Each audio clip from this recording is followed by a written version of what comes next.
Good evening and welcome to the work session for the Board of Education for Battle Creek Public Schools. Today is Monday, July 12th, 2026, and tonight it is 5:30 p.m. Will the Secretary please call the roll? Kate Flores. Here. Ryan Hoagland Jackson. Art McQuinney. Here. Dr. Alicia Johnson. Here. Nathan Graycheck. Here. Dr. Nicole Perry. Present. Kylie Fulbright. Here. As a reminder, tonight's meeting is being interpreted into Spanish thanks to our partners from Voces Battle Creek. To listen in Spanish, please refer to the description on our YouTube live stream for the link. To our board members and other speakers, please remember to speak clearly and not too quickly so that our interpreters are able to keep up. Moving on to the approval of the agenda and consideration of additions or deletions. Yes, Trustee Grayjack? Move that we approve the agenda as presented. Any support? Support. It's been moved by Trustee Grayjack, supported by Trustee Perry. Any discussion? Hearing none, all in favor say yes. Yes. All opposed say no. Motion passes. Moving on to our public comments. The BCPS Board of Education recognizes the value of public comments on educational issues and the importance of allowing members of the community to express themselves on district matters. We have two opportunities tonight for public comment. The Board of Education requests you fill out a public participation form with contact information. As you come to the microphone, please state your name. Each statement made by a speaker shall be limited to a 3-minute duration, and if the speaker represents a group, the person will be given 5 minutes to speak. BCPS Board of Education will listen, take comments and questions under advisement, and not respond at this time. Public commenters will direct all comments to the Board of Education and not to staff or other participants. Our first public commenter is Courtney James.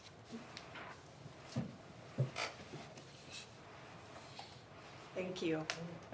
So, as you said, my name is Courtney James. I actually live in Kalamazoo, but I'm a proud graduate of Battle Creek Public Schools.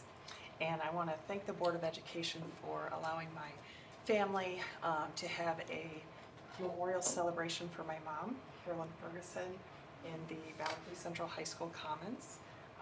We were thrilled to have it there. I felt it was very, very fitting for her. We had many people that were there say that it couldn't have been any better for her. She worked for the district for 44 years and definitely led Louisville despite being a colon magi from where she graduated. And so I wanted to say thank you for that opportunity to be there. We worked with Sharon and Josh in the maintenance department and then Greg on the technology for it, so that was very helpful. And then also Chartwell's and Michelle and her team did the food for it, the soul food dinner, which is the same dinner that they do for the Hall of Fame banquet, so that was lovely. We had a turnout of over 150 people, and it was a lot of Bearcats past that were there to speak and honor her, so that was lovely. And so I brought a memorial program to share with each of you. It has quotes in it, primarily from graduates of Battle Creek Public Schools and people with whom she worked, which I thought was a real testament to the relationship she had with her students, and then the beautiful things that students were able to take away from their relationship with her. One of the things that I just loved that someone said, and you'll see that in there, is that she made us all feel that we belonged, and I think about how important that is with the students in the district. Young people, I will never forget that someone had said that about her. And then another comment was, and this is classic mom, to be able to reprimand and uplift in the same comment. And it was, you are too good of a person to be acting that way here. Right? You're lifting someone else, but yet or lifting someone up, but saying, you better get your act in gear. So much like my mom. So thank you so very much again. We really appreciate it, and I'll leave these here, and if you'd like to have one, you may. Thank you so much. Thank you. Our next public commenter, Elizabeth Inslee.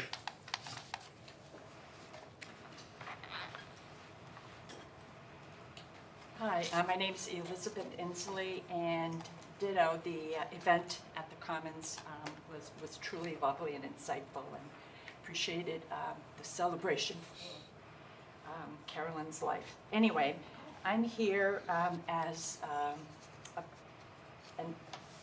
about the Grace Health Battle Creek Central High School Student Health Center Community Advisory Council, mouthful. I've been on that council, used to be called a board, whatever, since the days of when it was administered by the Calhoun County Health Department. Now it's administered by Grace Health. I started off as a parent and transitioned as a community member. And I'm here because we need more of me as a former parent and as a community member and students on that council.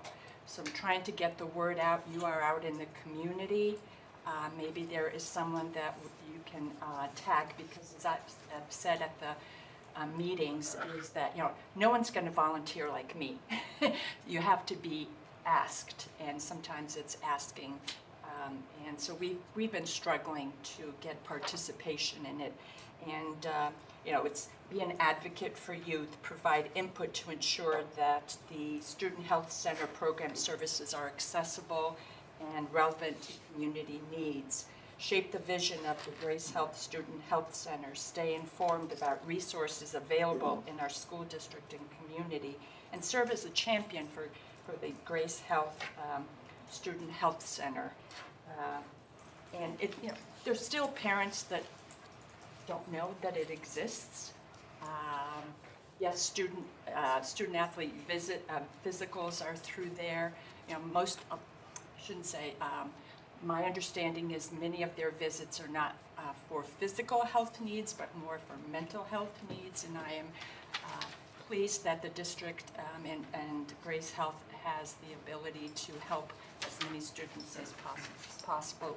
But we need more help and more engagement in with the council. And you know, we meet twice a year, and there's certain parameters that we have to meet, check marks that we have to have in order for the health center to be functioning and get state aid, et cetera, et cetera. So use your pool of friends, neighbors, people who talk with you, and see if there's someone that you can ask. And I know that Kelsey Harris, who's the physician assistant at the center, she would be a great person to reach out to and have that person find out whether they would have any interest. And again, we're looking for parents, community members, and students. And it's very hard because it's after school, and sometimes transportation is a need. You know, we meet virtually, and that can, yeah, I don't know what the hindrance is, but you know, it's a commitment, and trying to also create opportunities for positive change in the district. And if we don't have healthy students in mind and body, you know, then you're not supporting them. It's not just academics, so the whole child. All right, thank you. Thank you. All right, moving on to discussion. A, empowering excellence, progress and achievements for Springfield Middle School. Mr. Galvin. Thank you. Good afternoon, everyone. I'm here to present on Springfield Middle School Springfield Middle School as a principal of Springfield. The core pillars that we worked on in putting this presentation together were academics, student experience, and family engagement.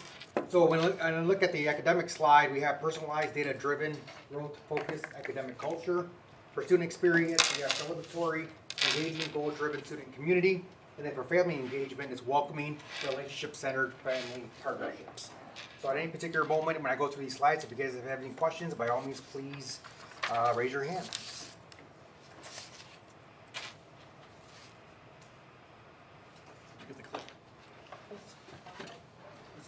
Oh, right here. My bad, Steve. You just go. I lied to you. This on everything should have worked. Right.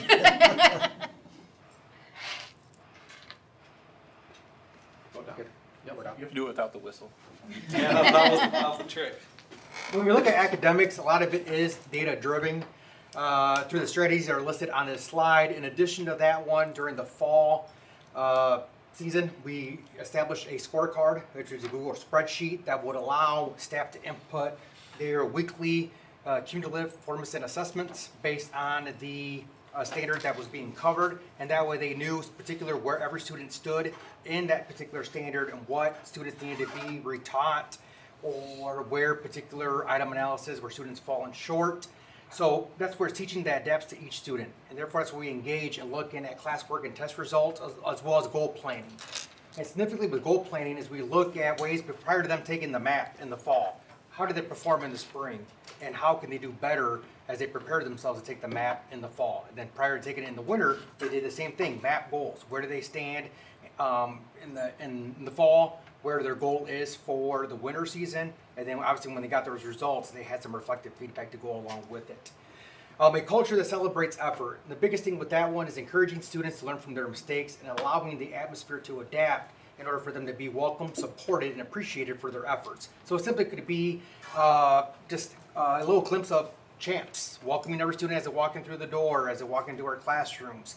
In addition to that one, looking at ways that we can help support with just open-ended questions and allowing students to provide answers, not necessarily simply by raising their hand, by filling out a Google spreadsheet or answering on a small whiteboard clip that they can hold up, or a teacher can walk around and look at their answer, and that way they don't feel as if I get it wrong, I'm going to be judged, or I'm not going to feel comfortable enough. And that way it will allow the teacher to kind of understand with exit tickets and different strategies that they use in the classroom to learn where students are at and kind of reflect in building that relationship with each and every single student.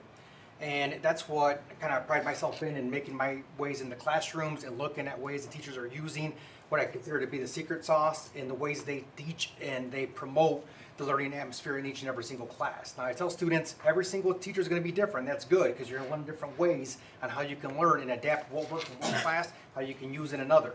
So even though you may struggle in a specific subject, use those strategies that you are good at in a different class and adapt those to the the teacher that you're focusing your attention on in a class that you may not be performing so well. Regular check-ins on progress. During advisory at the beginning of the school day, we do have data folders where students look at the progress and how they're doing on Skyward and all their 6 classes, along with their AR, because we have tracked that with a scorecard prior to the AR District Challenge. In addition to that, we're looking at ways that they could focus more attention on the classes that are not performing so well, and that would allow those students to engage with those particular students when we have our pop-up parties. One of the goals entering this winter semester into the spring is having R&R days, which is recreation and remediation. Those students are excelling. You have recreation where you can go and have some of the students learn from teachers' hobbies like knitting, for example, or pottery, while the students who need remediation will go to that specific science, math, or English class to excel on those standards that they're not at proficient level yet. And then recognition for successes. We do have Student of the Month, which is a Google form that goes out to the staff, and they nominate students to be Student of the Month for every one of our grades. We do have attendance streaks for students who are attending our school on a regular basis, and we do have prizes that provide that opportunity for them to look at bulletin boards throughout the school for where they stand in comparison to their grade, the school as a whole, and even individual themselves. So it's great pride that they take and look at the bulletin board filled with data that they can look back and reflect on not only just their separate goals, but also how they compare to their peers. When we look at student experience with the climate and culture, that was the biggest thing coming into Springfield, is allowing the learning atmosphere to take place. So students like structure. They may fight it, all right, but they like structure. And that was the biggest thing with the push, is adapting to ways like this is the rules and these are the regulations. You need to be in class. You need to be roaming the hallways. These are the 5 roars that are expected for you when you are in the cafeteria, when you are in the auditorium, when we have a guest speaker, when you're riding the bus, when you're entering the building, exiting the building, and then the 5 roars for covering each and every single individual class. And that is something that is repeated regularly on a weekly basis through our advisory. So we, like I said, we do have attendance boards. We have attendance streaks for students who have been in class or in school, I said, multiple different days. And we do have prizes that we award them when we make announcements after I recite the pledge over students that are excelling in different bulletin board criteria that we have posted. We also have discipline boards that I'll get into on my next slide. And then we have ROAR tickets that are provided to each individual student for successes. And the biggest thing with this one, the ROAR tickets, is I push hard on the staff is that don't recognize those students that were not successful and are doing great now, but also recognize those that have been doing great the entire time. Because a lot of times our focus and attention are so much on those students that need the extra push and extra incentive, while we got those other ones that are doing great, also value them and provide a ROAR ticket for them to doing the right thing, come prepared to class with a pencil, with their notes, doing what they need to do in class, behaving themselves in the auditorium or in the cafeteria. So even myself and other administrators do carry ROAR tickets along with us that we provide to students, for entering the building, in a polite way, or picking up some litter, or just taking pride and ownership for their building. 8th grade career quest that took place in Kalamazoo that we took our 8th graders to kind of explore. And everything that I'm trying to tap into, and hopefully we find a vacancy, is Schools to Tools, but they bring in the semi truck and they unload it with a variety of different tables set up for students to learn this different career paths with plumbing, carpentry, welding, those type of career paths that do make a good living, and they provide the students with not only what we do hands-on, but also how I got to where I am at now. The visits to Battle Creek Central High School, especially for 8th graders as they move on with their educational career and kind of get adapted to the structure of the building, and also looking at selecting classes and courses, etc. We had a fall ball to help raise money for our students who provided Hispanic Heritage Month assembly presentations or performances. They went to Detroit, primarily Southwest Detroit, with a couple of administrators, and they enjoyed that field trip to kind of get acclimated to some Hispanic art museums, authentic Mexican food in Mexican Town. And then we're looking at hosting our winter ball as another fundraiser, and then obviously our spring ball when the spring season approaches. But those are fundraising initiatives to help students support them for field trips outside of school. And then obviously our Student of the Month that we promote on our social media channels. Next one, student achievement behavior data. Ms. Norman has done a great job as my assistant principal in providing ways and opportunities with our staff to help lower the suspension and basically our referral rates, as you guys can see, from November up through now. So suspensions from October through December have decreased by 70% across the board. Offenses decreased from October through December by 49%, and then overall referrals from October through December decreased by 49% as well. And the biggest push with this one is the fact, like I tell my staff, as an administrator, I wear many hats, right? As much many of you guys in this room do as well. So you got to see what ticks and what really catches the interior portion of a student. It could be me coming at them as a parent. It could be coming at them as a former coach. It could be coming at them as a former teacher, or even just simply an administrator. But there's a philosophical piece that we work with every individual student, whether they're tier 1, tier 2, or tier 3 identified, in terms of what's going to provide them with being successful. And a lot of times I say there's things that go on beyond the school that we have to learn and we have to understand. That way when a student comes in and has their head down, or a student misbehaves, we got to get into the interior root of what causes that problem, what causes that issue. And the biggest thing with that one is building relationships with each and individual student. And when I see them in the hallway, hey, Principal Galvan, Mr. G, and just have that simple rapport. How was your weekend? How did you perform at the basketball game? Did you attend the football game this past Friday, etc.? And that helps build up that relationship where they have that trust and that guidance along with the parameters. Now, a lot of times, students look at it in a way that, I'm asking for a favor because I know you quite well. We build that. Like, no. These are the parameters, and we got to stay consistent. So therefore, if you're tardy, you're tardy, right? And if you're misbehaving in classes, the consequences of what's going to be. And these are the 5 R's. But the biggest thing with that one is helping the students cope and understand that we want them in school. And the biggest thing with that one is ways that we can help lower those distractions in the classroom to help excel the academic learning environment. So as you can see from this data, it has improved drastically. We got to keep on it, like I tell my staff. And the biggest room in the world is the room for improvement that I like to say. And now you'll see the academic shift moving and creeping forward as we lower those discipline issues and we help raise academic performances. Jump into, you wanna Go go? ahead, go ahead. Well, my question is, I don't wanna assume just because referrals and discipline went down, that behavior improved. So how do you make sure that it's not a push for lack of reporting? And make sure that we're actually tracking improvement on behavior and those interactions the way you described them? I think the biggest one with this one is looking at advisory and looking at our tier 2, tier 3 primarily students and looking at what has caused them to misbehave and looking at ways that we can help prevent that from reoccurring. So our behavior instrumentalist meets with a group of students. We also have young black teens that meets with Miss Mydeen, Miss Bentley, then we have basics group that meets with me. So they're getting tons of mentorship from within the building, also outside with Big Brothers Big Sisters. I know Mr. Alexander, a former Battle Creek alum, also has his trauma-informed mentorship program that he's come in and worked with our youth as well. And I think all of those being hit, and we speak our story from our footprints, really provides them with the opportunity to understand that if they can do it, we can do it as well. And if we're able to relate to them with our own life events, so to speak, they can relate to it and kind of understand that this person really truly cares and not just saying what I want to hear and going to one ear and not the other. So I think that's really focusing the intention is helping get to the root of the problem of keeping kids in school. I think you answered my question as well, which was just what are those lessons learned about what's working to be able to make those reductions. But I think you've answered that unless there's something else you'd add. Well, along with this one too, we established what's called the CARES program that launched January 5th when we returned back from the holiday break. And that is a high intensive classroom for our tier 2 and tier 3 students where they're in that classroom the entire day.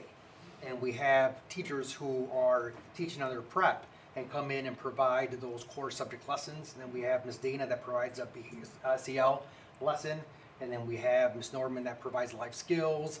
And then I pop in there as well from time to time to just provide that one-on-one mentorship. But the biggest thing with this one is that there's ways for them to quote unquote graduate from the room and get back into the normal schedule, I guess you could say. But the biggest thing with this one is that they're still provided with opportunity to not be out of school suspended, right, or be in school suspension. They're being in this room, and even though sometimes it could come, a lot that comes with it, overall it's really calmed in the atmosphere in the room where learning has taken place and they kind of understand now, yes, I got rules I got to follow, so yes, I need to have my hood down, yes, I need to do this work. So that is slowly, I'm finding the crumbs of success, I like to call it, because eventually they see themselves like, I want to be out there and have the same passing time as my peers. I want to be able to attend this, I want to be able to attend that. So those are little carrots that we dangle in front of them that allows them to understand that, hey, for me, for the middle school, we haven't lost any students. So it's like the pendulum swing, and for me, I want to save all of them for when they reach high school. And that's my ultimate goal. So that's why it's like, I want you here. And they're kind of embedding into that. But along with the push, that one is family support when it comes to the CARES program.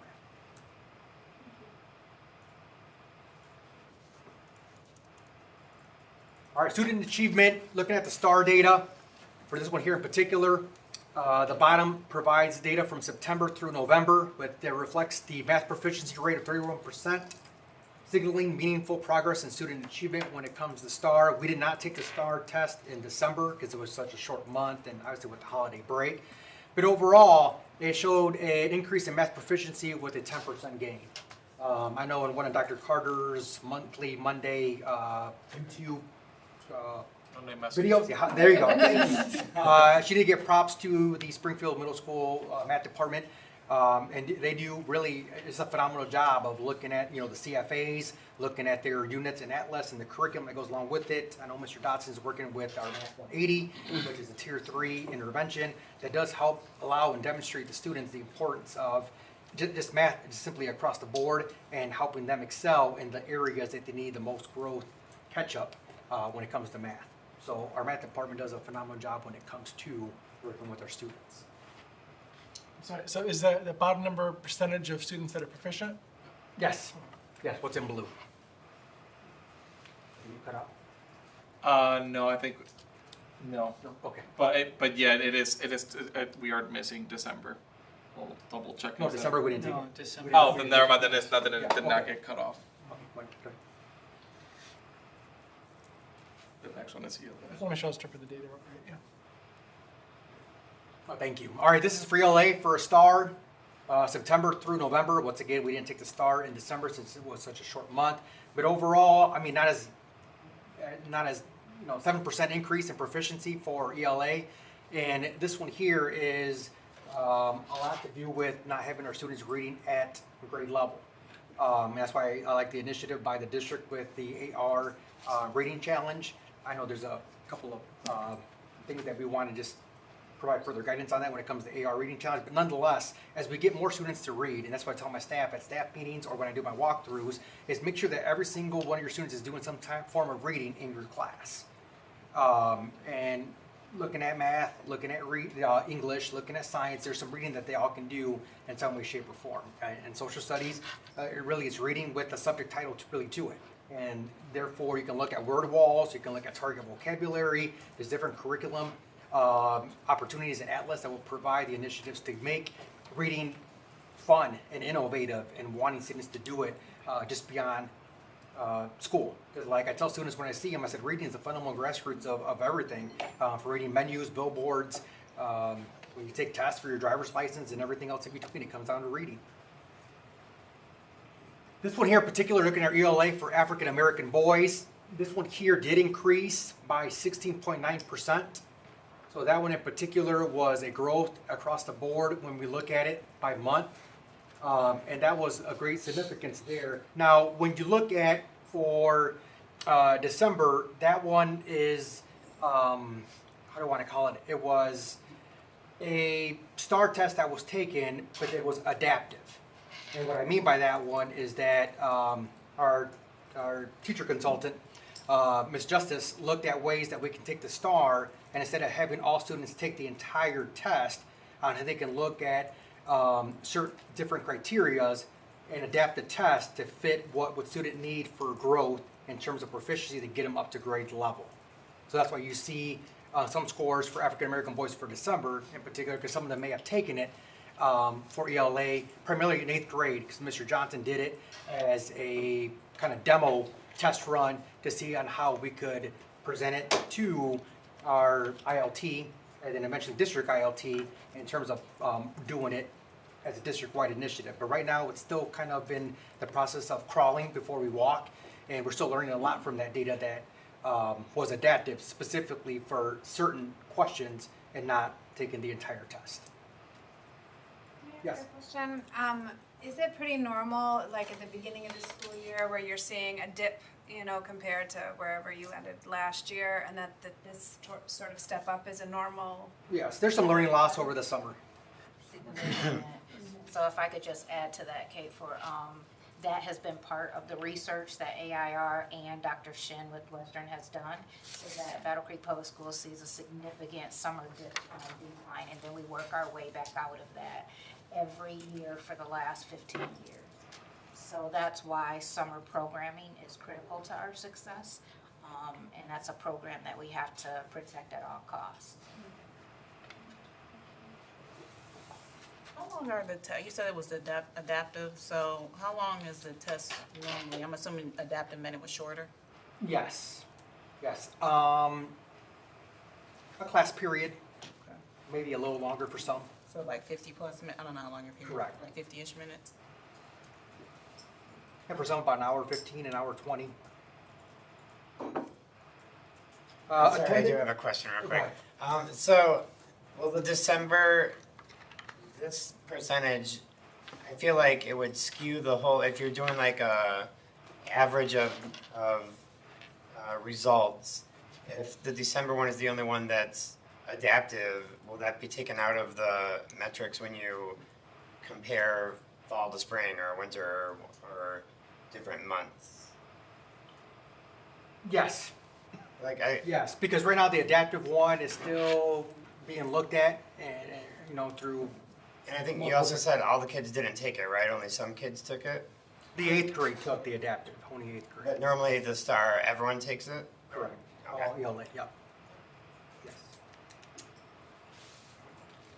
But nonetheless, I mean, I did want to let the board know in criteria as, for African American boys, it did increase across. Yeah. This one here is an area of where a lot of focus and attention is given, not simply by just the school district, but Springfield in general. Attendance. Chronic absenteeism continues to be a problem for Springfield Middle School, among other buildings in our district, and I would say statewide as well. As many still adapt to post-COVID, and even though COVID seems like many moons ago, I mean, it still affects the school educational environment in some way, shape, or form. So when we look at chronic absenteeism, this one here is still high.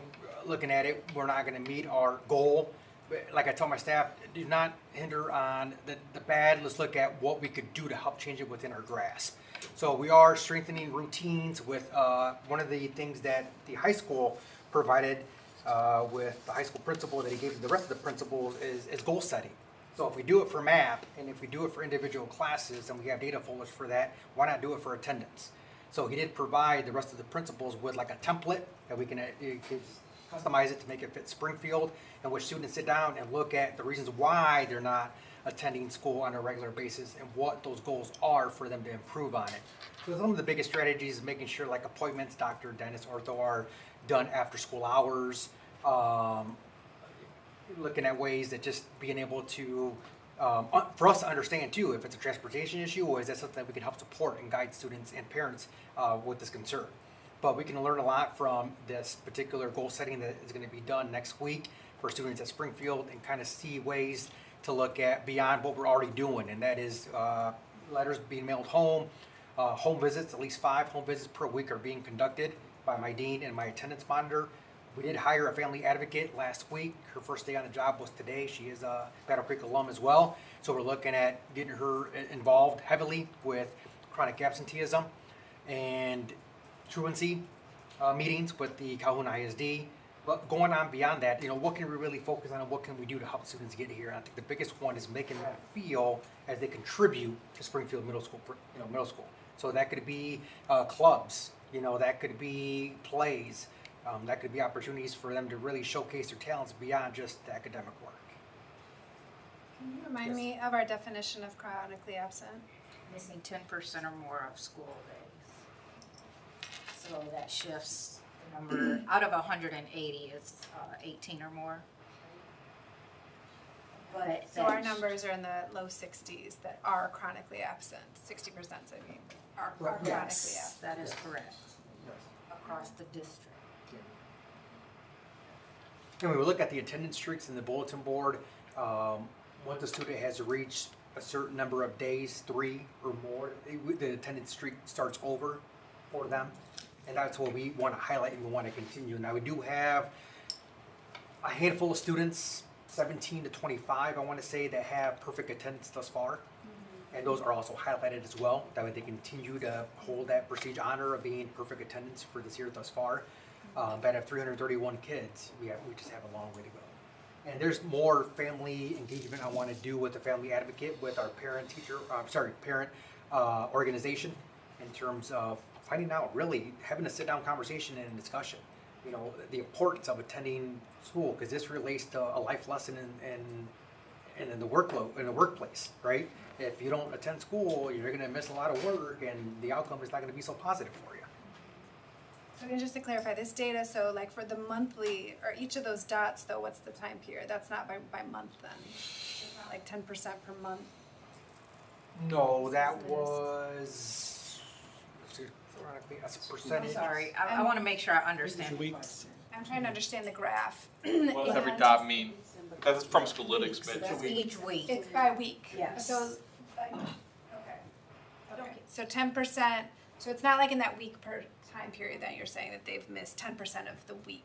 Correct. Or Let me tell the people who know the data. Okay. Dr. Cheeks. So, what the data reads is 10% of the amount of days that were possible. So it doesn't matter if you only miss one day within that 1 week, 10 days prior to. It is a total of what you have missed throughout the entire school year. And what this graph is just going to show at those weeks, where was the school building at that time. So whether they went up 2%, down 1%, means that some kids probably circulated out of being tiered out of being chronically absent, some circled into being chronically absent. But so it's starting from the very beginning. It's the 10% of the running year. Okay. Got it. So technically, we've been in school about 90. Not yet 100, that's what I do Not know. yet 100. We had our 100-day So celebration we've been yet. in school, let's say 90 days so far. Any kid that's missed more than 9 days is chronically absent. Got it. Okay. Even if they missed them all at the beginning of the school year, within 1 month, they unfortunately would still be considered chronically absent until we started to go into the higher days of school, then they could get themselves out of that. And so one of the things that we're trying to focus on is that you can get out of chronic absenteeism by stop missing. So if you are at 9 days right now, if you don't miss anymore, you'll cycle out of chronic absenteeism. But what we know is that individuals that have that pattern are more likely to continue the pattern if something drastically. And that's what Principal Galvan is talking about. So how do we mitigate the ongoing missing of school? Sorry, Dr. Carter. Dr. Harvey brought up that maybe we should also clarify that chronically absent does include all absenteeism. So it could even be if you got an excuse. If you were sick and your parent called in an excuse absent, it is still considered in chronic absenteeism, as is a suspension out of school. Okay, that's actually really good to know because I would not have assumed that necessarily. So it's all absences, excused or not. Okay, great. Because in the state of Michigan, there's really no such thing as an excused absence. Absence is an absence. Since we're talking about attendance, can I make one ask of the board? I need attendance videos. So I'm sending an email out to you all to see if you guys can hop on an attendance video. That's what I need you guys. That's a great plug. One more attendance question I'll throw out there, because you mentioned the ISD and leveraging them. I tend to hear when we talk about it, and this might be a question, but look at you as I ask it. We tend to focus on all of the carrots and the understanding, but how do we leverage like truancy and having letters sent? Sometimes that, because it's the parent, if you boil it down to it, for whatever reason, these kids are not of the age to be getting themselves to school. So how are we leveraging our resources for this? I need to turn at you. Yep. It's not fair for me to stare at you, but like, how are we leveraging, or what is the plan to start utilizing that to help as the stick to all the carrots we're offering to have it balance out? So those pieces are a part of the attendance process all the way from missing day one. So family contact, then once you get to 5, 10, and 15, you're receiving letters. Once you're at that 10-day, you actually also receive a letter from the CISD truancy officer. After 10 days, you're between 10 and 15, you start to even get meetings where there's an intervention meeting with the truancy officer. Actually, that could happen somewhere around 7 days up to about 11 days where you could get that as well. So we are utilizing those things right now. And not to say it's a punitive standpoint, but it does help for people. Yes, that they understand that you have been truant, and even though you excuse this many, or even though the student was suspended, we've got to all get a handle on what is happening here. Now, in terms of truancy, those excused absences, the truancy court is not going to go ahead and move forward with things that have been excused by illnesses, or if the school has determined that a suspension is needed. That usually doesn't go into the court standpoint, but it does still count into chronic absenteeism. Did that answer it? Yeah. Okay. Thank you. Moving on to student support, which is the third pillar. We do have personalized support, like I mentioned, our Young Black Teens group, basics, the Tier 2 and Tier 3 lunch groups that meet with Ms. Dana, our BI specialist. We also have Big Brothers, Big Sisters, where a group of students do meet with a mentor on a weekly basis. We do have Bearcats Beyond the Bell that are held in our A hallway after school each and every single day. We have a girls empowerment program led by Ms. Blair that is already upstarted with a spring addition to that one. So look out for an invite that will come out rather shortly, dealing with girls empowerment program and bringing in guest speakers and table setups in our gymnasium for that program. Family advocate, like I said, we eventually did hire one. She's a Battle Creek alum, so I'm looking at really getting her acclimated. She knows a lot of the ins and outs of Battle Creek, so she has a great resource of networking and support with nonprofit organizations and local churches. Social workers that also come in and work with our student population from Grace Health, Summit Point, etc., that do provide that one-on-one mentorship and care and social emotional opportunities for our students to really digging deeper to the root of the problem beyond, the knowledge or expertise of myself or even some of our staff. We were fully staffed and up to this week. So we do have a couple of retirements, and we did have a resignation.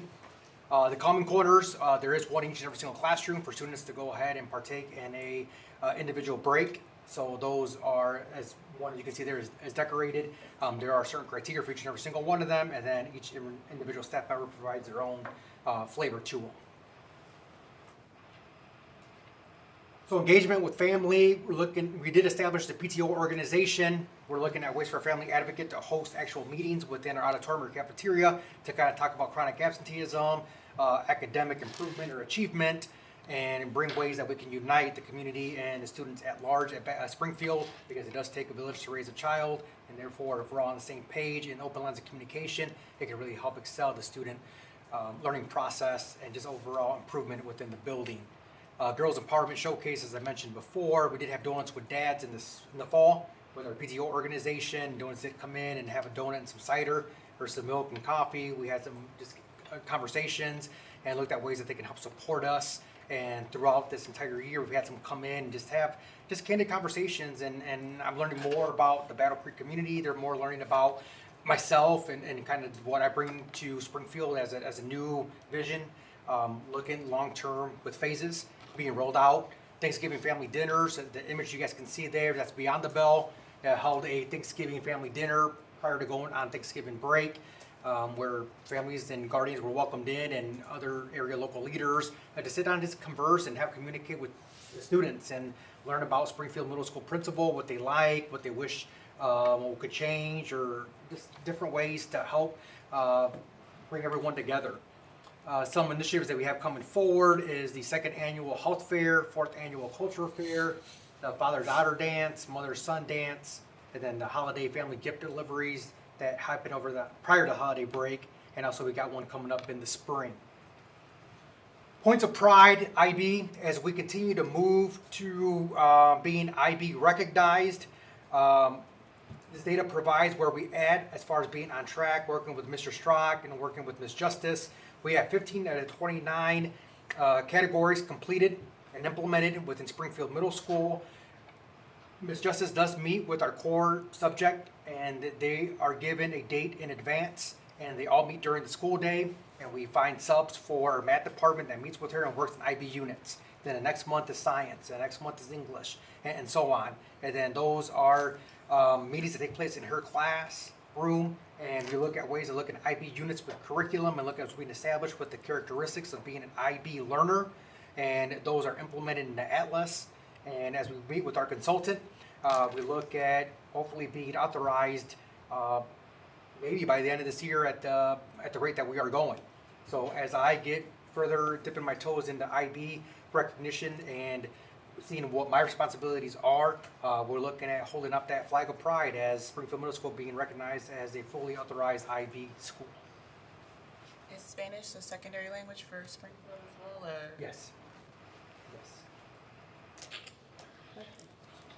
This one is the one I came up with, Growing Scholars at Avenue A Way. Avenue A is the street that comes along Springfield Middle School, and that's kind of the terminology I use with my basics group.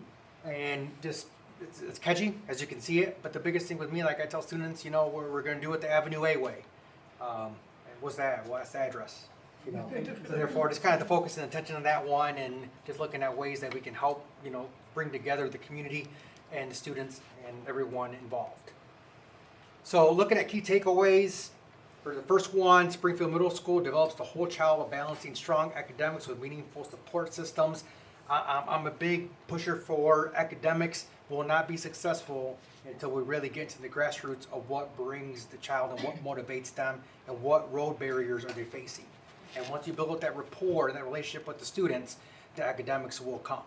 So a lot of students, kind of look at me and still try to figure me out, and a lot of them say we've never had a principal quite like you, and just looking at ways that I can just help excel. And I share with them a story that was mentioned in the the Spanish newspaper here locally in Battle Creek. But the biggest thing with me is that the more I tell them about my story, the more they understand.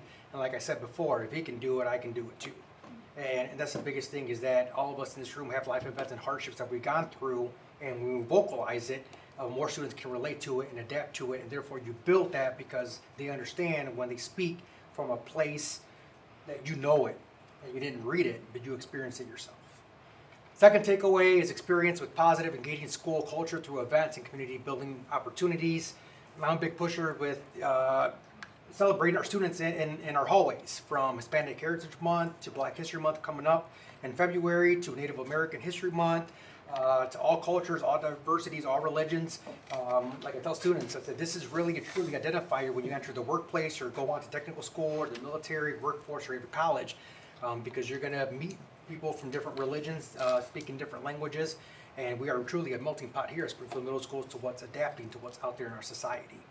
Third takeaway, family engagement is a core pillar of our success, and looking with our family advocate, that's what I'm looking at, really rising and really working with our PTO organization and bringing some of those fundraising opportunities and engagement to life. So some of our, I guess, events that are coming up for March and for May.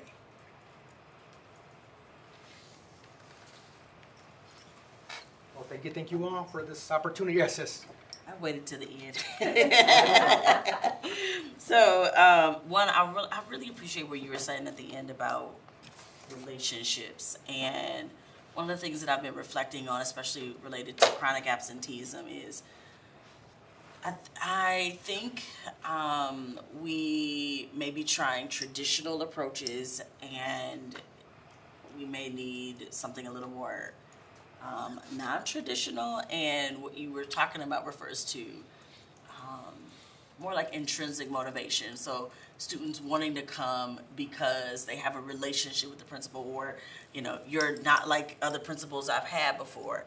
And some of us grew up in a time where school wasn't a choice, and we're not living in those times anymore, where we may have to adapt and think about how do we make school a place where students want to come. There are certainly still barriers, right, like transportation and mental health things and different, but we are at a different time, and I'm looking forward to hearing more about how we are being creative in creating the climate where students feel like they have agency and I want to be here, not because I have to be here or it's something that I'm supposed to be doing. That's not going to work anymore, and so I would love to hear more just broadly about our strategy for that related to chronic absenteeism. I have a question about, you mentioned the standards for family communication, and I'm curious how you define often. So you put, it says something about teachers and I think it was like teachers and students meeting often to talk about their goals or something like that, or and with parent communication. So how do we define often in terms of expectations? So is it once a week? Is it once a month? How do we look Every at that? Friday, our staff sends out weekly progress reports to parents that they have in their advisory. Okay. And that way, that's the way we split up the workload among our staff. I myself send out a smaller report to my staff, talking about things that come down the pipeline or areas of attention or focus or initiatives being brought forth. Then I also have what's called Avenue A News, which is a newsletter that I email out to parents every single Sunday. Because that's most likely they would probably want to read it. Right. Yeah, not Friday evening or even Correct. Saturday, so Sunday. We're checked out. But going back on what you said, like I said, when I meet with my administrative team, I think about my days growing up, being a product of a father with a first grade education and a mother of a sixth grade education. So the biggest thing is the push of making education a priority.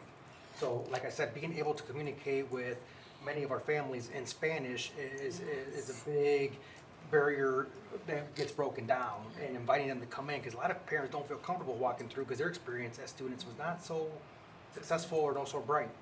And that's one of the focal point names is you're welcome in, come in. But they don't know that when they see me sitting on my seat in my chair and see my diploma. It's like, no, this is my road. It wasn't always all, This is the sunshine, Correct. right? Correct. No, I appreciate that. And then you answered one question I had. I was going to ask, like, what were some of the challenges, what the biggest challenge that you face in reaching your goals, even relative to our strategic plan. But if there's something what's something that you would want the board to influence? So when you think about the biggest challenge that you have, the thing that keeps you up at night, the needle you're struggling to move, what is something that you would like the board to know or to consider as we make decisions from our scope of influence? You might not know the answer to that right now, but I'm going to ask all the presenters that, by the way. So, Thank you for that question. And I don't have an answer for you at the moment. But I do take great pride in the work we've done thus far at Springfield. And then when I had my sit-down conversations with every single staff member and drawn some cliff notes, and I said, all right, this is the direction I need to go. This is phase 1, phase 2, phase 3. This is year 1 plan, year 2, year 3. Like I tell them, Rome wasn't built in a day, but the biggest thing with me is that we got to get structure in place and parameters and really change the culture and climate, not just for our students, but also our staff. So the biggest thing with me, I guess, is making sure my staff feels respected, heard, and appreciated. thank you. Yep. Any other questions or comments for Mr. Galvin? Thank you so much. Thank you. All right, moving on to B, Empowering Excellence, Progress and Achievements from Fremont International Academy. Ms. Oliver. Hello. I go down on the clicker? Okay, I got you. Hello, I am Lena Oliver, and I am the principal at Fremont, and I am here to tell you all the wonderful things that are happening within our building. So to start, why choose Fremont? Fremont has 3 big pillars that I would focus on, which would be academic advantage, whole child experience, and family partnership.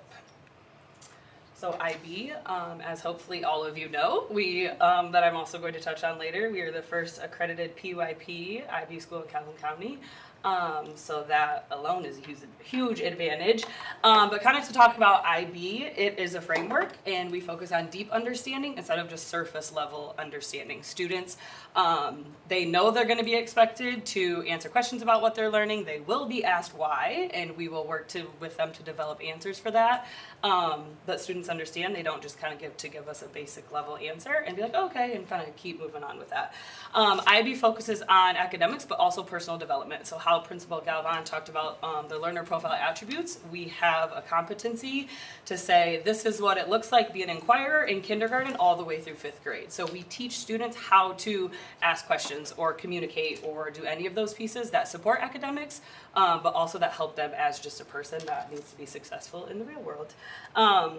Students are learning to work with one another and engage respectfully.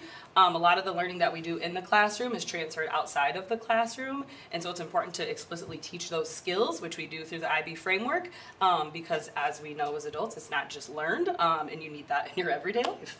And then lastly, it's a framework, like I said. It's not a specific curriculum, or it's not this, it's a framework and a way of thinking that we're really trying to instill in our students to help them be successful.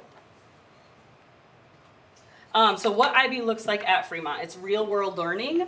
The other day, my 2nd grader came home like, do you know what Lakeview Square Mall is? And I was like, yes, I know what Lakeview Square Mall is.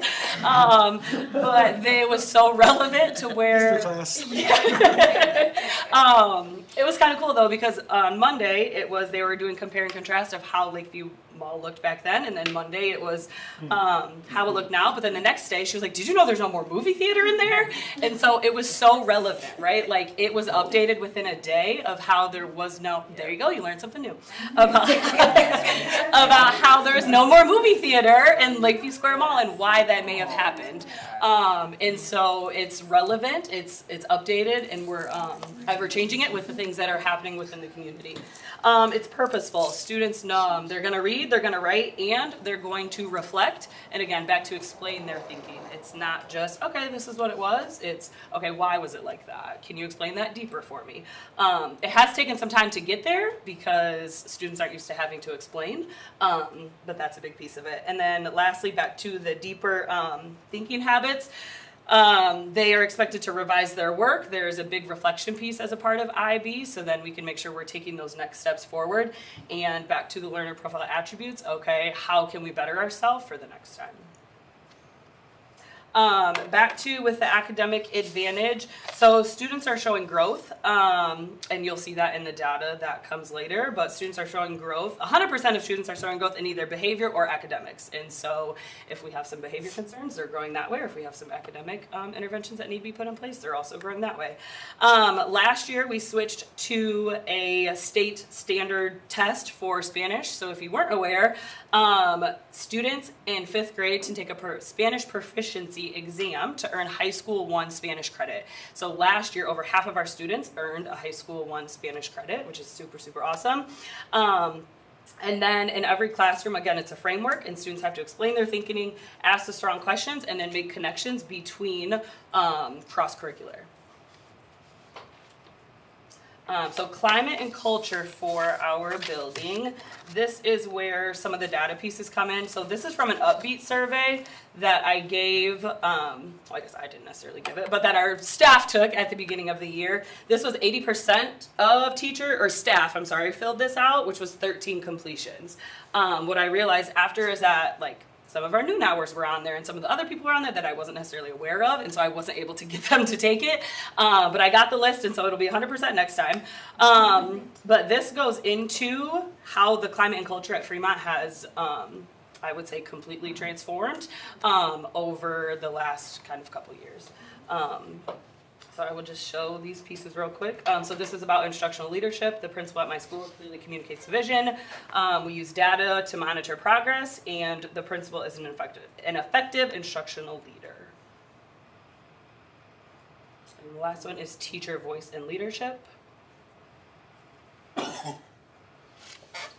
So overall, back to the culture and climate, all of those data pieces you saw before really play a role in the consistency that you feel at Fremont now when you walk in the building. People trust one another, people are collaborating with one another, and you can tell not only by the feel, but also in some data pieces that I am going to show in a little bit.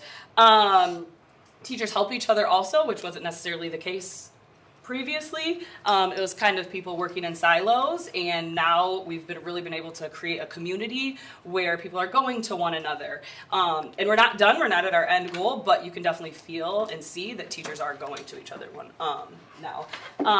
And then problem solving when students struggle, back to culture and climate, we're trying to build that piece of I can go to a 2nd grade teacher, I can go to a 5th grade teacher, I can go to whoever I need to, I can come to me, right? A part of the data said they view my principal as an instructional leader. I always want to be an instructional leader, so that's showing also that they trust in myself to come to me with anything that they have in there. And those are some teachers there. Student experience at Fremont. So at Fremont, we understand that you're choosing your child's day, right? We send a kid off to school for 7.5 hours, 7.25 some hours. And so we really focus on knowing each student by name, need, and strength. When you start the day, you will see an adult at each of the corners. I'm at the door on Central Street. Ms. Taylor is at the door on Fremont Street getting the bussers. Our Bearcat coaches are at each of the corners. There's someone wherever you're gonna go giving a student, hey, how was your weekend? What's going on? Just that adult touch to really make sure students understand, yes, we care about you. We're so happy you're here, which I think plays a role into the climate and culture talked about earlier. The student experience at Fremont brings in multicultural experiences. So we have celebrations like Dia de los Muertos. Instead of celebrating Halloween, we're able to learn about some Day of the Dead stuff. And then our holiday program also, instead of each grade level focuses a different country to focus on. And so they learn some of the traditions through there. And that's what they present at the holiday program. Instead of Jingle Bells or one of those songs. The last thing too, we have some partnerships where we're working with some people to incorporate different things for students at Fremont. We've done some things with KCC Theater this year where they have come and taught our students some different ways to express themselves, and then at the end of their session they're going to put on the little play that they had for everyone.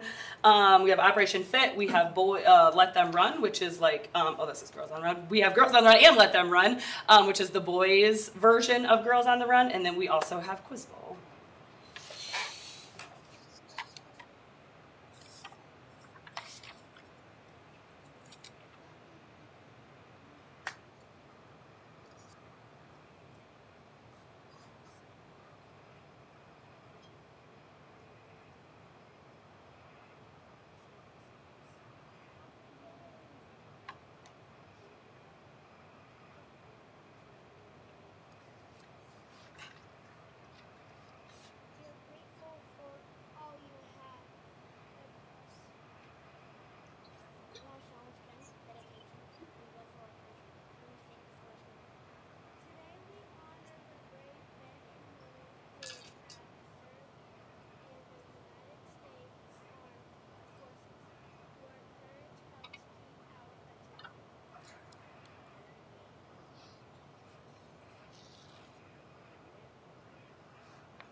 So that was just something that we did this year. This year was our first year having a Veterans Day celebration. And so that's the video that we showed at the beginning of the celebration where all the students just made a quick little video. Okay, student support and behavior. So this is the academic data piece from fall of this year. And what I really want you to focus on is the reading of 25.1% of students in intervention, and for math, the 29.2% of students in intervention. And this winter, we got those numbers drastically down. So the reading, only 16.8% of students are in intervention now, and only 20.9% of students are in intervention now. So that just kind of all goes in together of when the climate and culture is getting better, all of these things are able to improve, and we're gonna keep working to get those last percentages out of intervention. That was my fault. The image on the side. Did nobody notice one it? knows. Yeah, nobody paid attention.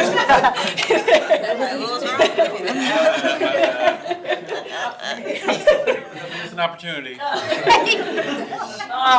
Notice it. So this is our behavior data. This is showing that 98.7% of our students are considered tier 1, less than 1% are tier 2, and less than 1% are also tier 3.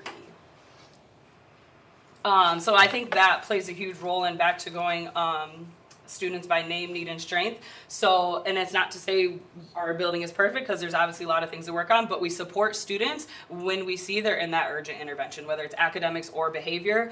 That could look like a student being on a behavior plan and then working to incentivize them to make better choices. For academics, we do little celebrations for growth, right? Because we have to start celebrating the growth and what's happening in our students.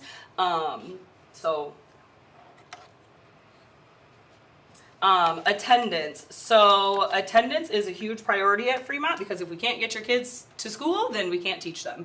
And so something we implemented this year was an attendance suite treat cart. Quarter 1, 167 of our students earned the attendance incentive, which means that they had less than 2 excused absences. And so, meaning they have to turn in a doctor's note for that to be excused. And so 167 students earned that for the first quarter, and then 131 students earned that for the second quarter. And in the upcoming things, we have our next attendance suite treat cart that you guys can all join. The students who are absent. So we understand people are going to be absent, things are going to happen, but we don't just record it. Our family advocate reaches out by 10 a.m. every morning. She gets a list from the secretary, and she reaches out, hey, I noticed so-and-so isn't here. Is everything okay? What's going on? Sometimes it's like, oh yeah, they have a doctor's appointment. Sometimes it's, oh, we can't get him here today, so then we kind of work to problem solve what we can do to support those students. And then our family advocate also gives other supports when they are needed. Family engagement, which is the last big piece of Fremont. So I send out weekly family notes. It's not Sunday night when most people read it. It's Mondays at 2. But weekly family notes go out on Still read it though. It's okay, good. Weekly family notes go out on Mondays. We have monthly community touch points, and we have this third one is a big one of involvement that fits real life volunteer opportunities. So from our first PTO meeting, I heard both sides. I heard, I can't donate snacks or whatever, but I can donate some time. And then we also heard, I can't donate time, but if you send me an Amazon list, I will gladly send you something from the Amazon list. So we have both options now, which wasn't an option before. We have, hey, can you donate an hour to do fabulous school store? Or can you send in some snacks? So we have both avenues now, which has been very, very, I've gotten a lot of positive feedback from that to support both sides. And then lastly, we have nights like Family Literacy Night, which is in March. We have the IB exhibition where families can connect and support with the learning that their students are doing. How will my student be supported? So just kind of to wrap everything up, back to name, need, and strength. I could tell you all 314 students' names in my building. I can tell you what they're working on, and I can tell you something positive about them. So I really do pride myself on that. Academics, just like behavior, we are monitoring, okay, what is the growth that happened or what growth didn't happen, and how can we adjust? And the same thing for behavior supports for our students. So students are getting supported behaviorally and academically. And then attendance, again, our family advocate reaches out. Something we also have started doing this year is the teacher has started to reach out also, not just a family advocate, because sometimes it hits a little different when you're like, oh, your teacher messaged me and said, oh, you're not here today. Like, what's going on? Like, my teacher? And so we've kind of started to do that too with some students that we have noticed have had a little more absences than we'd like. And the last one, points of pride and upcoming. Again, the first IBPYP in Calhoun County that happened in May 2023. Over 50% of our students earned a high school 1 Spanish credit last year, which is awesome. The immense improvement with the climate and culture in the building, the community parent involvement. We would not be Fremont without all of the involvement that we have. We also have National Elementary Honor Society beginning this year, so that's super exciting too. And then we have had a consistent enrollment and retention rate, and right now, the few kids we did lose, it was because they moved out of town. It wasn't because it was necessarily something with Fremont, so that's also something to celebrate. And then upcoming events, next week we have a PTO meeting at 5 if anyone would like to join. On January 30th, we also have a whole school fiesta, so that's our positive behavior system where all the students, last time we did games, so I'm not exactly sure what we're doing this time, but you may join at 3 o'clock. February 13th, we have our kindness party that is happening, and then February 18th is IB exhibition, and then March 24th for the quarter 3 attendance incentive, if anyone would like to come frost cookies to give them out. You all are welcome. And that is it. Thank you. Any questions? Yes. Okay, so I love that you said, I know each student by name and strength and can name something. That's incredible. I appreciate you sharing that.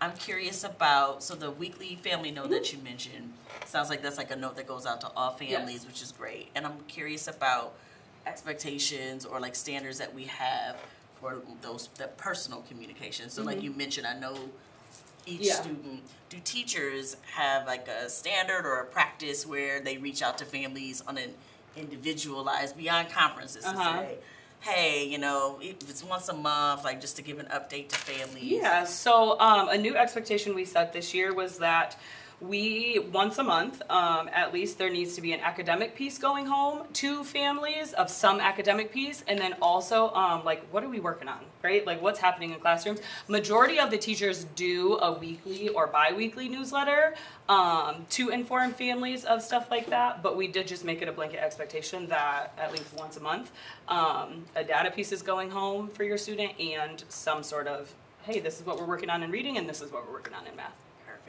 And my other question, so your biggest challenge, and from where we can influence, I gave you the heads More up. people or money, but Like, I already got my answer. Tell us what you would like the board to consider or know what we can influence. I'll get back to you because I don't know off the top of my head. You kind of answered them, people in money. Yeah. If someone can control that. Right. Is it our birthday? Okay. Anything else? I just, I have a data question, which might be less for you, than over here. Just to have comparison of those attendance numbers, and just as I'm getting the feel for different levels and different schools, because you both presented the attendance data in different ways. So I'm just wondering, like, how, if someone could make those comparable for me.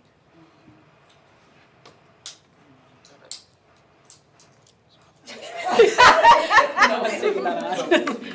I have to go, right, I don't know that I was looking that intentionally about the difference in the way they were reported.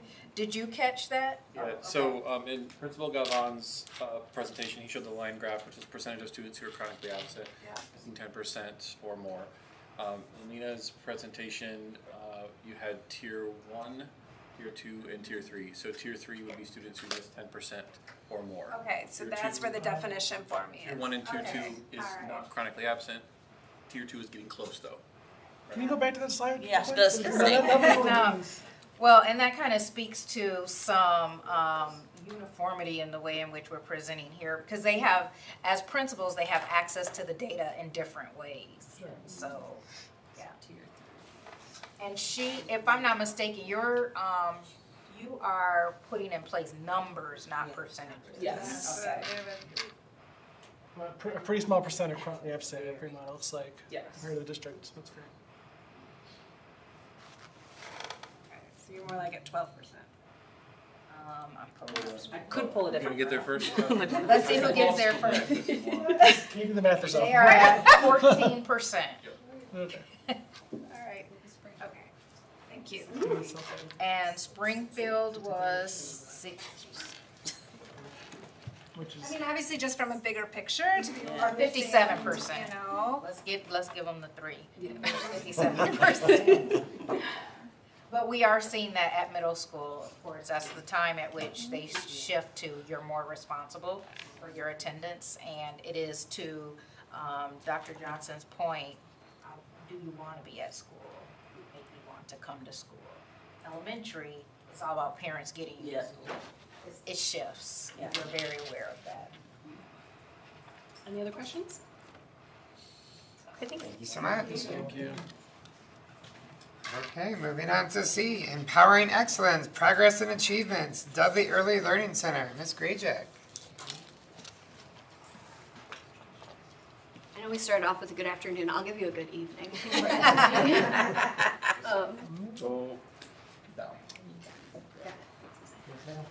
So I know that I'm the last thing on your agenda between you and your evening, so I'll stay on script for you. I'm Tricia Grajek. I'm the Director of Early Childhood Education at Dudley Early Learning Center, and thank you for the opportunity to come and talk to you about the wonderful things happening at Dudley. So to ground us in the current scope of Dudley, we operate 6 tuition-based classrooms serving children ages 6 weeks through 4 years old, located in the front hallway of the building. And then in the back hallway of the building, we've maintained 2 GSRP classrooms, which stands for Great Start Readiness Program. That's our 4-year-old preschool program. And 2 ECSC, standing for Early Childhood Special Education classrooms. Across the 10 classrooms, we're serving approximately 110 students daily. So Dudley was intentionally designed to serve our community by building healthy academic habits early, supporting the whole child, and nurturing curiosity through active learning. Our mission is to provide a safe, inclusive, and engaging environment where curiosity, confidence, and compassion are grown. Our work is grounded in 3 core beliefs. Children learn best when they feel safe, loved, and known. Play is the foundation of learning in early childhood. And families are a child's first teachers, and strong partnerships with them is essential for success.